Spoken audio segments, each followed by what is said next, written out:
patient ka lang dyan. Kasi itong reading na ito, baka naman ito ay meant to fight for you ito. Ano nga ba ang pwede mong makuha sa iyong horoscope reading sa oras na ito? Okay, unahin natin itong si Aquarius. Aquarius. Okay. Dito Aquarius, no? So dito wag kang masyadong magpapanipaniwala dito sa lalaki na ito. Na dito ay may pagkasinungaling.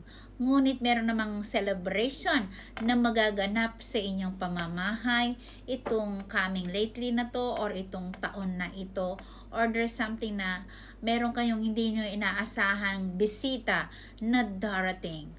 Para naman ito kay Pisces. Okay, Pisces, no, dito ay malungkot, no, na maaring dito ay merong sakit sa inyong pamilya ito. Na dito ay merong something na kalungkutan na magaganap sa inyong pamamahay. Para naman ito kay Aries. Aries, so dito mabobroken hearted ka. Na dito ay wag mong ibibigay ang 100% mong pag-ibig sa pag-ibig mo dahil dito ay 3 beses kang magmamahal, 3 beses ka rin masasaktan or maloloko ka or mai-scam ka. Para naman ito kay Taurus. Taurus, so dito naman ay maganda ang hatak ng enerhiya ng iyong trabaho or pag-unlad ng iyong kabuhayan, na dito rin ay magkakaroon ka ng isang anak. Sa mga magiging anak mo, isang anak mo ang magpapayaman sa iyong pamilya, at maganda ang energy ng iyong katagumpayan sa iyong kabuhayan, trabaho, at dito rin ay maaari kang taasan ka ng sahod. Okay, para naman ito kay Gemini. Gemini, so dito meron kang something na stress or cancel na travel or stress na travel ito. Ngunit nakabalandra naman ang pag-ibig mo. If ever na ito meron kang karelasyon or in love ka, magiging happy ka. Para naman ito kay Cancer. Cancer, so dito wala kang trabaho. Okay? Na dito rin ay merong something na iniisip-isip mo na nagpapagulo sa utak mo, na lalaki ito na or something na dito ay karelasyon na nagpapagulo sa utak mo, na dito ay hindi magandang sistema ng kabuhayan mo. Maaring dito ay mawalan ka ng trabaho or something na maharap ka sa matinding struggle about for your financial situation. Para naman ito kay Leo. Leo, so dito broken-hearted ka, na dito magiging away-bati kayo nitong pag-ibig mo na to. If ever na hindi kayo magkasundo nito, mauwi to sa hiwalayan. At dito ay there's a possibility na ito ay iilan sa inyo ay maaring mabiyuda ng maaga.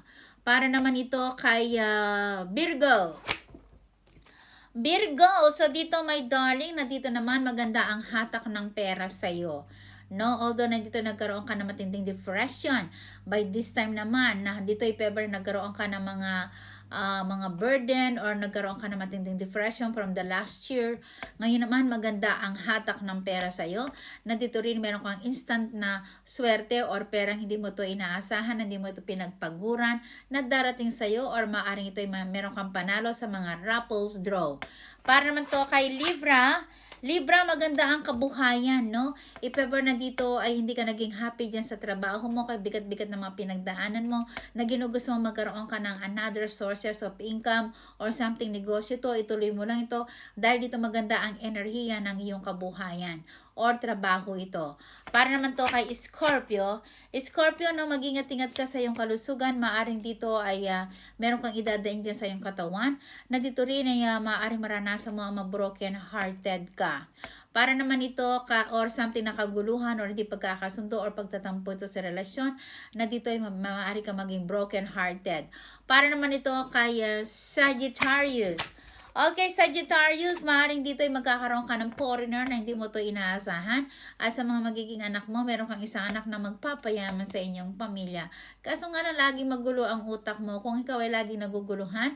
At dito naman, kung ano man yung mga gumugulo sa kaisipan mo, na dito ay nagwo-worried ka, wag ka daw mag-alala kasi everything goes well. Para naman to kay Capricorn.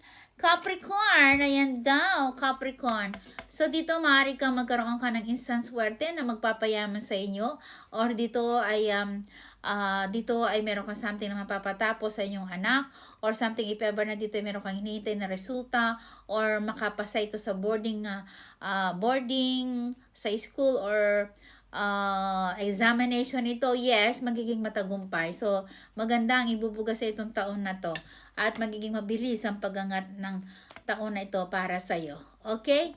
Thank you so much. Muli nandito ang Lady Diyosa ng Kagandahan upang ito'y magbigay sa inyo ng mag-ulat sa inyong mga horoscope reading.